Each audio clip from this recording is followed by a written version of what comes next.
The following is a class on the Bhagavad Gita as it is, 4th chapter, text 19 through 22, given by His Divine Grace A.C. Bhaktivedanta Swami Prabhupad, recorded in July of 1966 in New York.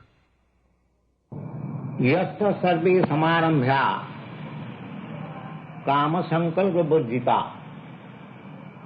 ज्ञानाग्नि दग्ध कर्माणा तमाहु पंडितं बुधा सत्या कर्म फला संगम नित्य तृप्त निराश्रय कर्मणि अभिप्रवृत्तोपि नैव किंचित करोति सा. Now, how one can work without any lust? This process is being described by Sri Krishna to Arjuna. In our last meeting, we have discussed the previous verse that we may begin any gorgeous task, it doesn't matter, but we have to work in Krishna consciousness, not for sense gratification. That will make us free from the interaction of the activity. So long we are attached to work for sense gratification, so long we shall be under the obligation of reaction. Now, if we want to get out of the reaction of material activity, then this is the formula given by Sri Krishna, Kama Sankalpa Burjita. Kama means one's sense gratification. I want to do this thing for my sense gratification. That is materialism. But if I want to do something which will be satisfactory, which will be satisfaction to Krishna, that is Krishna consciousness. This very simple thing we are discussing in a different way. And this Krishna consciousness is attained by Jnanagni Dagdha Karmana. Yes? Look, from this angle, if the tape is broken. No, No. Just the end of the one. Just like if a fire burns everything, similarly, when we act in Krishna consciousness, after attainment of full knowledge of Krishna consciousness, then just like fire burns everything, similarly, the reaction of our activities will be burned.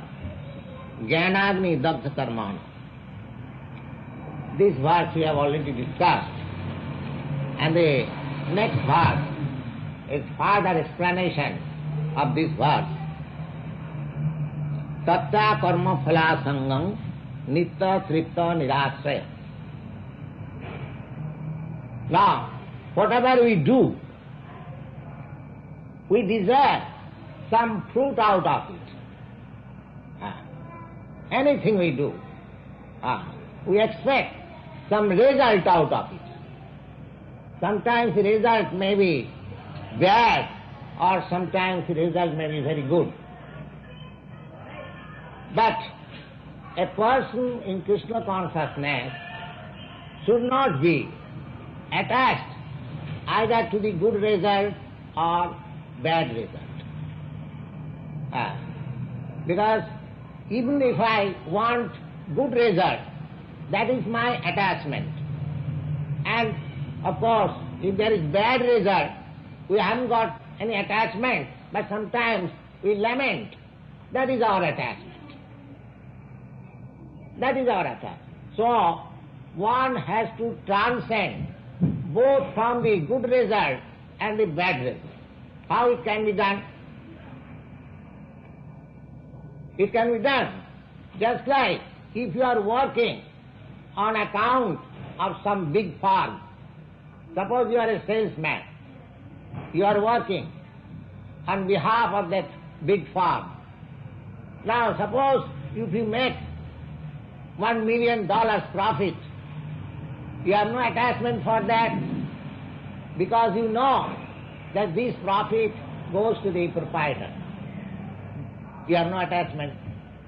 Similarly, if there is some loss, you also know that I have nothing to do with the loss. It goes to the proprietor.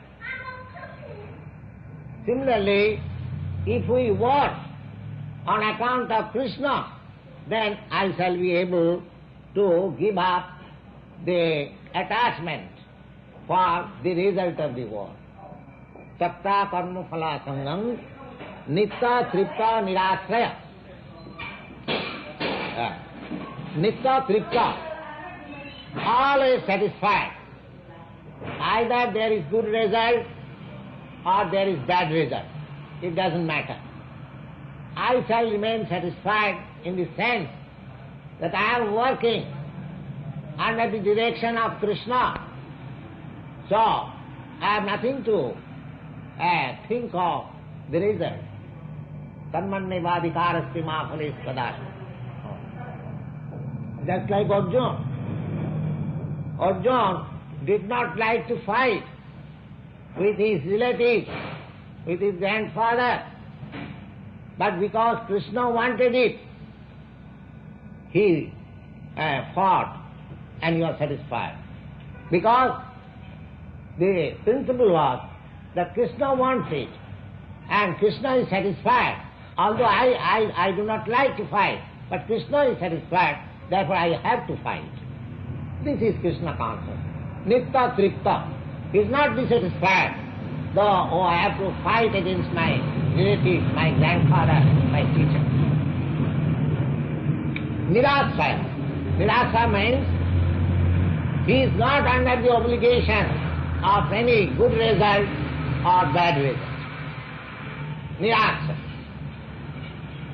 In this way, if we engage ourselves in any activity, karmani abhipravittopi, if one is engaged in such a spirit of neutrality, simply for the satisfaction of Krishna, then the result will be karmani abhipravittopi, although he is engaged in every sort of work, naiva kinchit karoti sa.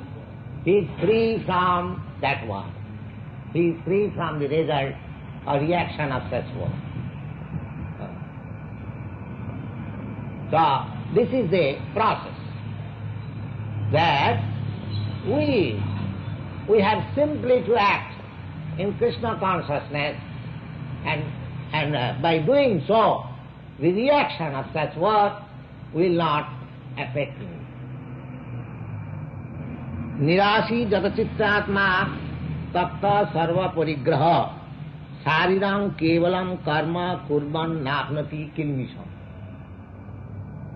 Kilmisham. Kilmisham means sin. We are materially so much entangled that even if we do not want to commit any sin, consciously or unconsciously, we are obliged to commit some sort of sin. We are in such a circumstances. Say, for example, just like animal killing. Animal killing, according to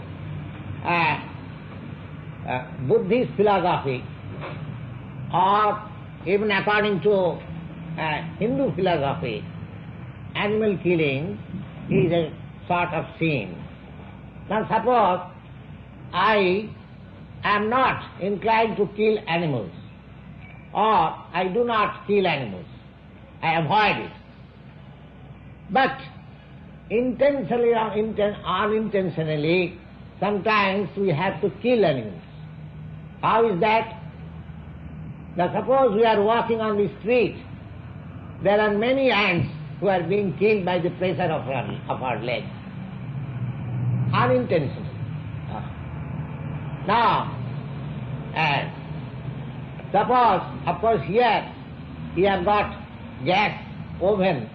But in India, they have got ordinary country oven, and that is washed daily. And sometimes in the oven, some small germs and flies, they take shelter. But when you fire the oven, they die. So that is intention. Sometimes you keep the jug of water, and underneath the jug of water, there are many, small germs and flies that take shelter. But when you take the jug, they are killed.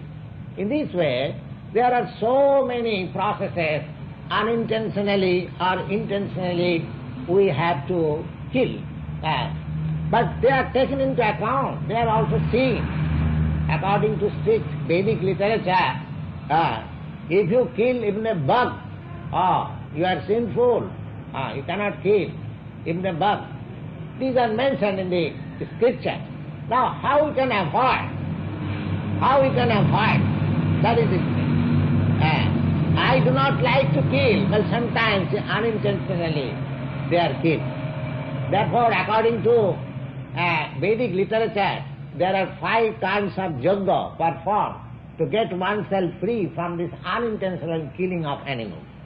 Now here Krishna says, the sarirang kevalam karma kurvannapi kurvan napnoti kilmisham. If you make your principle of life that I have to work simply for maintaining my body and soul together. Sarirang means body. Because I have to execute, I have to understand Krishna consciousness. But without this body, how can I understand or culture Krishna consciousness? So, my body must be maintained. And if I want to maintain my body, intentionally or unintentionally, I have to commit so many things. Take for example, those who are vegetarians, they may think that we are not killing animals. No, they are also committing sins. Because vegetables, they have also got life. So, the nature's law is that to keep up your body, you have to kill another body. Never mind it is vegetable or, animal or some fish or something else. Okay? Jiva jivasya jivanam. One living entity is the subsistence, life-giving subsistence for another living being. That is the nature's law. You'll find ahastani sahastana. Everything has been very nicely discussed in Vedic literature. They have discussed all the points. Ahastani sahastanam. Those who have got hands, they are eating, living entities who have no hands. That means we are human beings, we have got hands, and we are eating animals. They have got only legs, they have no hands. So, ahastanam sahastanam ahastani. Those who have got hands, they are eating the animals which have no hands. And apadani chatuspadam. Those who have no legs, they are being eaten by the four-legged. That's the cow eating grass. So grass cannot move, it has life, but it cannot move. So, and apadanam sapadani. Nunang mahodam tatra. Nunang, those who are weak, they are being eaten by the, just like we find lizard. In your country you don't find lizard. In India we have got many lizards in the world. They are eating small ants. Nunang mahodam tatra. And in the snake kingdom, you will find small snakes are being by the big snake. Similarly, in sea water also, you will find small fishes are being eaten by the big fishes. And the same law is applicable in human society. A big nation is trying to swallow up a small nation. You see? This is going on. This is nature's law. Nature's law. You cannot avoid it. But there are those who are Krishna conscious. It is said that Sarirang Kevalam Karma Kurban Napnoti Nakilishan. Those who are in Krishna consciousness, they are not entangled in these sinful acts. How? They are also maintaining their body. So, when they are maintaining their body, they have to commit sins, they have to eat other animals or vegetables, never mind. So how they are not committing sins? These are very intelligent questions. That there is Krishna consciousness. A devotee of Lord Krishna, he does not eat anything which is not offered to Krishna. Just like you take the remnants of your master, and the servant takes the remnants of after the master is in India, the prophecy is the husband and wife, after the husband eats, the remnants are taken by the wife. The wife does not eat along with the husband. That is the old system, now it is being changed. The husband and wife, the husband is supplied by the wife all kinds of good dishes, and when the husband is satisfied, some food stuff is left, and that is taken by the wife. So similarly, a devotee of Krishna, he does not take anything, does not accept anything which is not offered to Krishna. This is the process. Because his life is full of Krishna consciousness. And Krishna says in the Bhagavad Gita, he will find, suppose if you want to take things which has been eaten by Krishna, then you have to ask Krishna, what do you desire to eat, sir? Suppose if you want me to feed, give me some food stuff, naturally you ask me, Swamiji, what sort of food stuff you like? I have got experience here in your country. I was invited in Butler, here also, by some churches, and they wanted to give me some food. So they asked me, Swamiji, what you desire to eat? So I told them, I am strictly vegetarian, I shall accept fruits and meat, that's all. Similarly, if anyone invites somebody, it is natural that the guest is asked what sort of food stuff he would like. Similarly, Krishna, if you want to offer something Krishna, you must know what sort of food stuff he wants. How will you know? Krishna is not just present in your front. How will you know that Krishna wants this food stuff? That is stated in the Bhagavad Gita. Just like you can understand what government expects from me, you can know from the law books, from the civil codes. Similarly, what Krishna wants, it is stated in the Bhagavad Gita. Krishna says, Patram pushpam phalam toyam yomi bhakta prajitsati tadaham bhaktya puritam ashnami prajitatmana. Now, Krishna, the Supreme Lord, he is not hungry. He is not hungry that I shall supply him foodstuff and therefore he will be maintained. It is not like that. But still Krishna says that Patram pushpam phalam toyam jomi bhakta prichyati. Any devotee, if he offers me patram means leaf, pushpam means flower, patram pushpam phalam means fruit, patram pushpam phalam toyam means milk or water. Generally it is meant water. Now just see, to satisfy Krishna is not very difficult thing. Even the poorest man in the world, he can satisfy Krishna by these 4 items. Anyone can secure from any part of the world.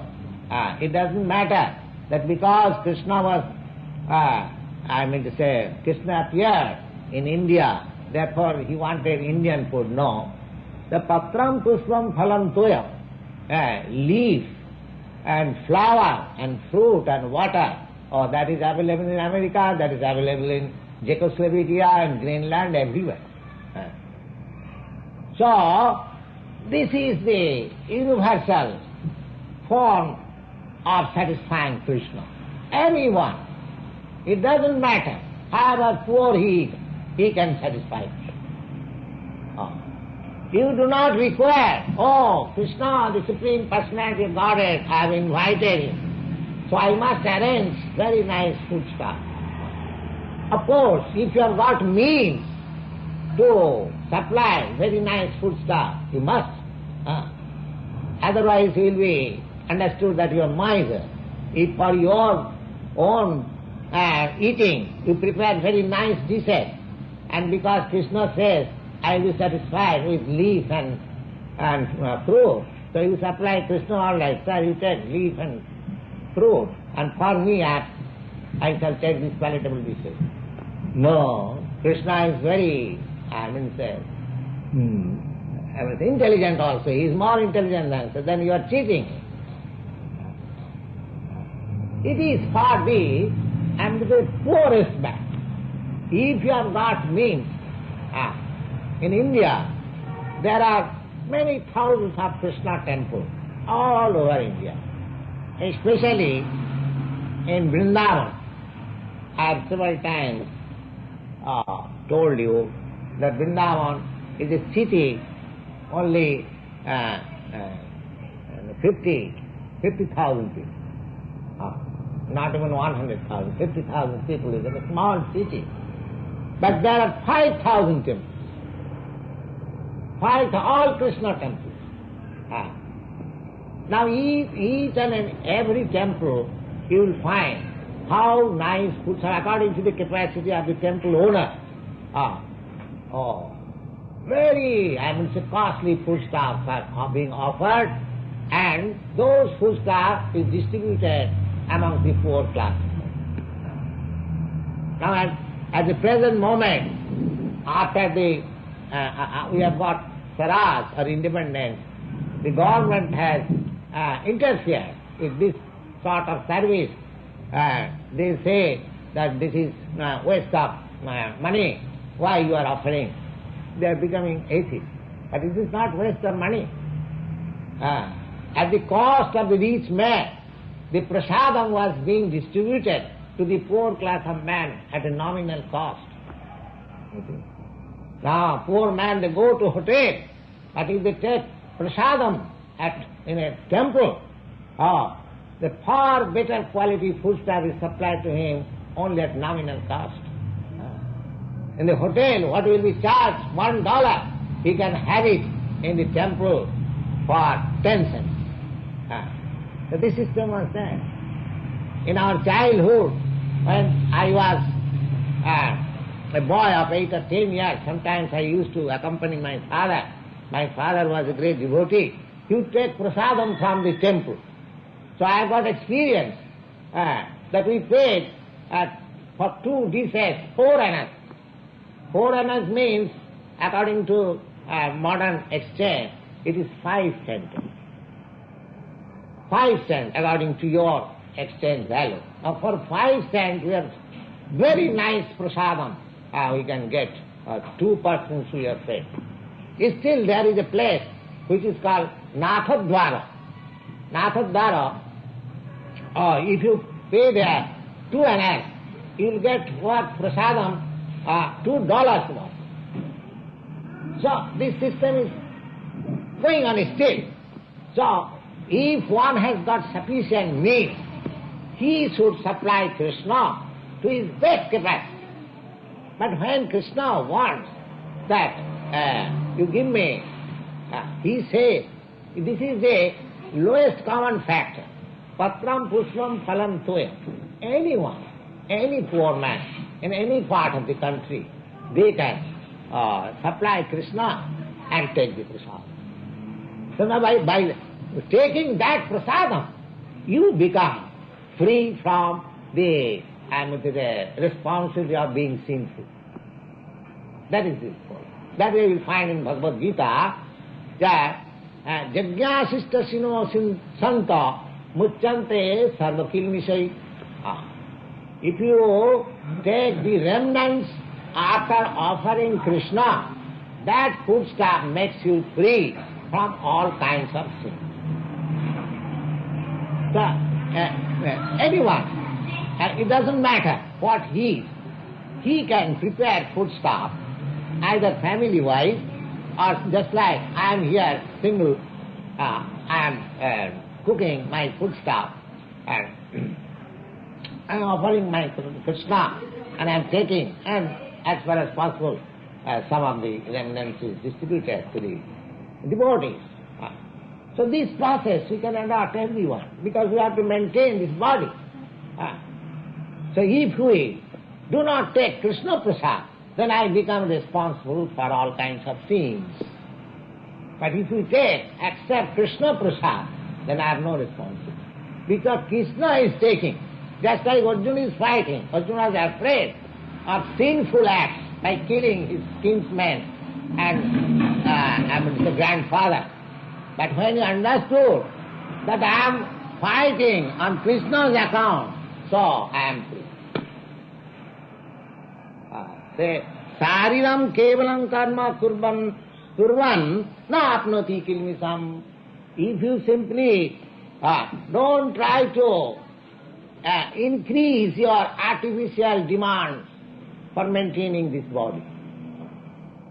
You have every right to live, and everyone has got right to live. Not only myself, even the ant has got the right to live.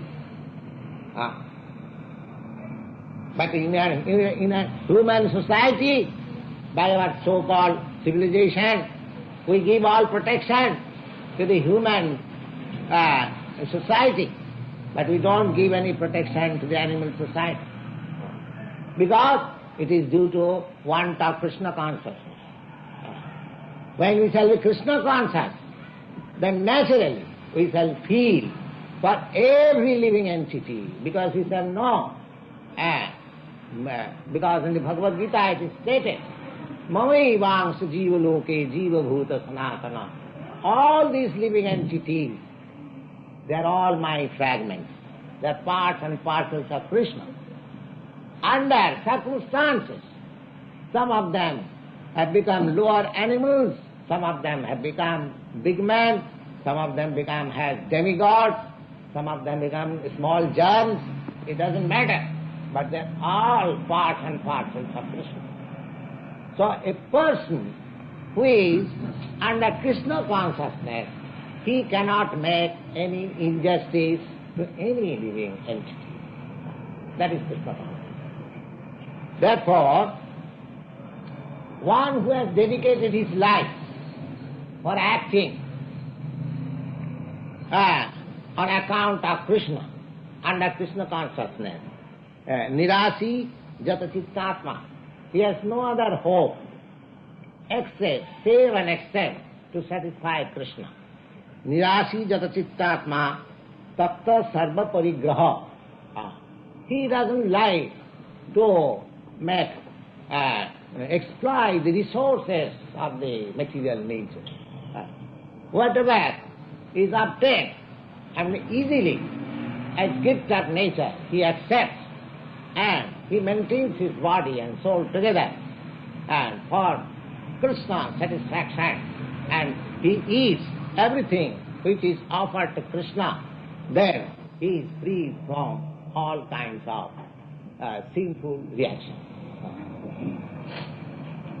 But in next slok, it is more nicely explained. Jadicha lavasantushya dandatita vimatsaraha sama siddhyava siddhaucha krityapi na nibandhate.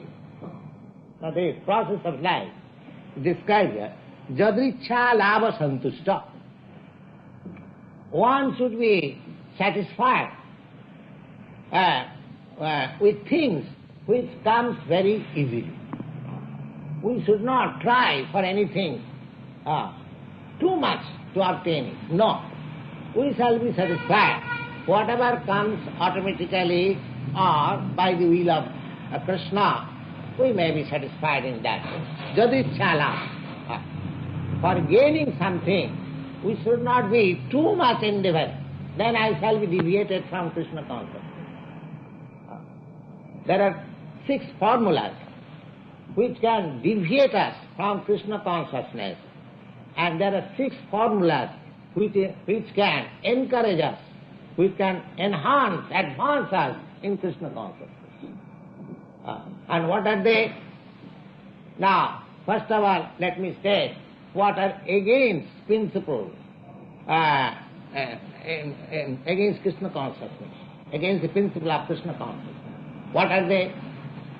Atyahara prayasascha prajalpa niyamagraha lolam janasangascha sarabhi bhakti pranashyati. Sarabhi bhakti pranashyati. Pranashyati means is lost. Krishna consciousness is lost. How? By these 6 processes. What are these 6 processes? Atyahara. Atyahara means to eat more than what you require. And atyahara means to accumulate wealth more than what you require. The whole trouble of the world is that nobody is satisfied. If he's a poor man, if he thinks, my income is $100, if I get $400 per month, then I will be very happy. But when he gets $400, he expects, if I get $1,000, then I shall be happy. In this way it is going on. Nobody is satisfied. But here it is said, Jadichala avasantushya. That automatically comes. As we make progress in the matter of Krishna consciousness, then our demand for more enjoyment, for more accumulation of wealth diminishes. That is the symptom of Krishna consciousness. Jadrichala avasantushya.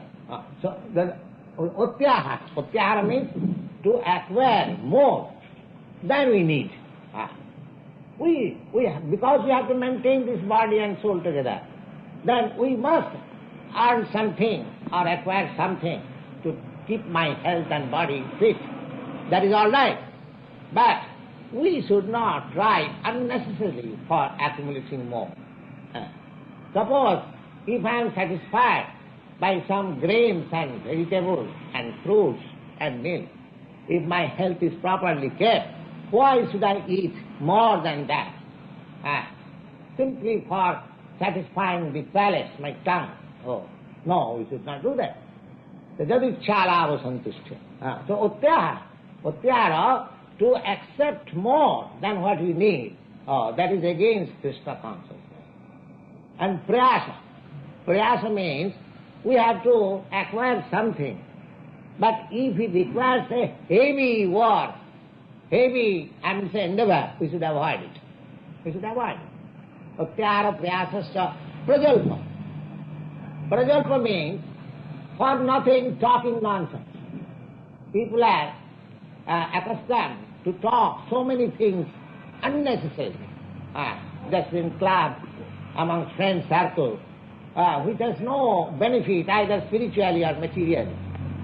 So such sort of talking should be avoided. Atyahara prayasasya prajalpa niyamagraha. Niyamagraha means to stick to the rules, regulations. Suppose in your faith or in my faith there are certain rules and regulations to be observed. But if I go to some other place where the rules and regulations cannot be strictly observed, and if I want to observe such rules and regulations, then my main business is suffering. So we should not stick to the rules and regulations, we should stick to the business. Just like I'm an Indian sannyasi, I've come to a country, to your country. There are many rules and regulations in India which is different from your rules and regulations. But if I follow, if I stick to rules and regulations of Indian and conception, then it is impossible to remain here. So I have to propagate this mission, Krishna consciousness. So I am not so much attached to the rules and regulations, but I am attached to the preaching work. So therefore, niyamagra, atyahara prayasasya prajalpa niyamagra. This niyamagra is also against Krishna consciousness. And niyamagra also. And when you are in quite in a convenient position, if you do not observe the rules and regulations, that is also against Krishna consciousness. Atyahara prayasasya prajalpa niyamagra. Lolam means greediness. That is against Krishna consciousness. Janasangascha. Janasangascha means to associate with persons who are not interested in Krishna consciousness. We should avoid. We should avoid association of persons who are not interested in Krishna consciousness. If we make more association with persons who are not interested in Krishna consciousness, then it will go against me. So these are 6 against rules. Similarly, there are 6 favorable rules. What are they? Utsahat, Dhairyat, Nishchayat, Tat Karma Pravartanat, Sato Vitti, Sadhu Sange, Sarabhi Bhakti Prasiddhati. Prasiddhati means it flourishes. The cause is advanced. How? Utsahat. We should be very much enthusiastic. Krishna consciousness is so nice. We have heard about Krishna consciousness, so nice things. It is so beneficial for successful human mission. So I must have it. I must execute this Krishna consciousness. This is called utsaha. To become energetic. Not lethargic, but energetic. So utsaha, dhairya. Dhairya means with patience. Suppose I have begun immediately. So if there are so many impediments, I am not immediately successful. That doesn't matter. I must be patient. Utsaha, dhairya, nishcha. Nishcha means with confidence. Confidence. Because Krishna says, this is this. So I must have confidence. Though Krishna says like this, so it is sure to be successful. I must have that confidence. Utsaha, dhairya, nishcha, and tat karma pravartana. And you have to do, you have to act accordingly, as Krishna says.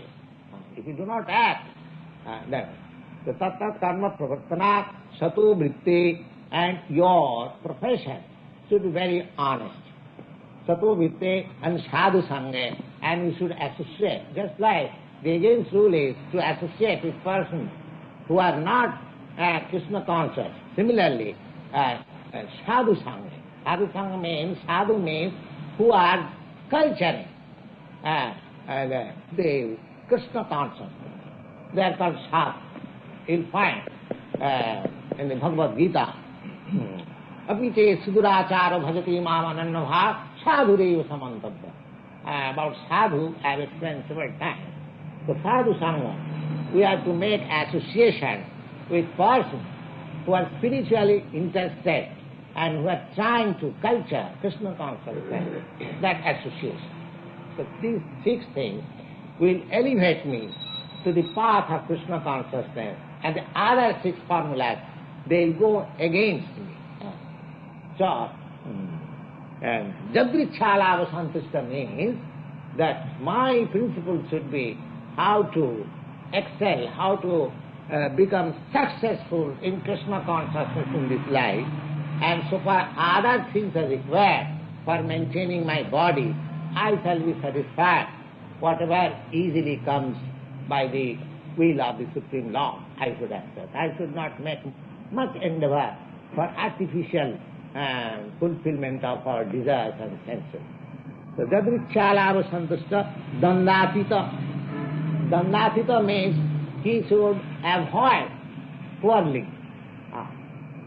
Because this world is full of, especially this age, people are seeking how to quarrel, you see. So we have to avoid quarrel, you see. Dandatita Vimatsara, and we should not be envious. Sometimes we are faced with persons who are envious to us, but we should not be envious. Just like the best example is Lord Jesus Christ. His enemies who crucified him, they are envious of Jesus Christ. But Lord Jesus Christ was not envious to them.